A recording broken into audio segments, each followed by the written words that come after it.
What's up, fam? How you doing? It's your boy Pastor Drake, and I want to invite you to join me for a live masterclass this coming Tuesday, May 13th at 10 a.m. Pacific Standard Time. Here are 5 common mistakes churches make when building a website. Let me show them to you. All right, here's the 5 common mistakes churches make when building a website. Number one, no blog equals no search visibility. See, there's many churches that don't have a blog on their website. The problem is no blog, no way to target keywords people are actually searching. Impact. Your church doesn't show up in local or topic-based searches. The fix is if you start a blog targeting real needs like free rehab center in your city, church near me, or how to find an evangelistic church, this will help you get rankings in Google. Here's a pro tip. Do basic keyword research using free tools like Google Autocomplete or Uber Suggest and write helpful biblical content that connects with searchers.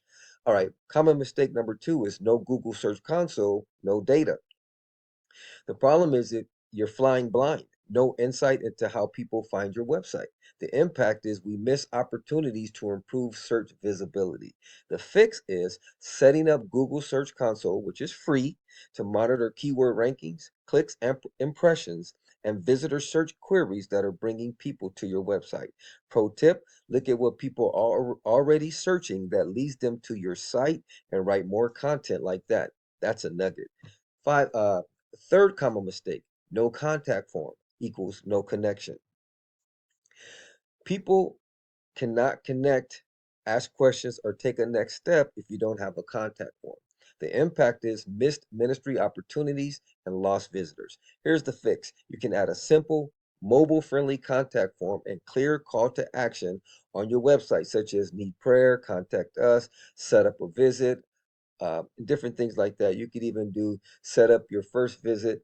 That would be cool. All right. Pro tip, use contact forms with auto replies to create an immediate connection with site visitors.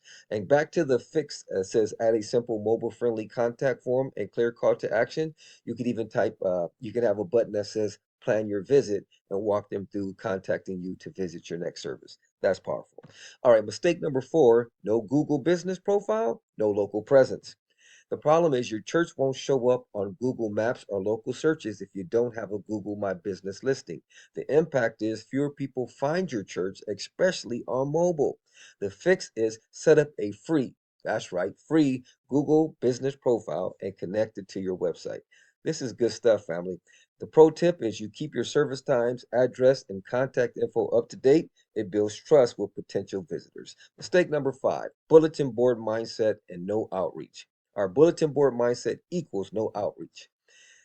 The problem is treating the website like a digital flyer for church members only. The impact is you miss the chance to reach people searching for answers. The fix is use the site to connect with new people, not just inform insiders with announcements and flyers.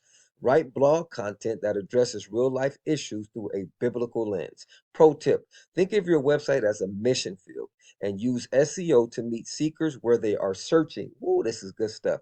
Then introduce them to Christ through content. You can learn more about this in detail in my masterclass, which is going to be taking place this Tuesday, May 13th at 10 a.m. Pacific Standard Time.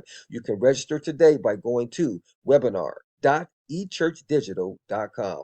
Once again, that's webinar.echurchdigital.com. Looking forward to seeing you there. God bless.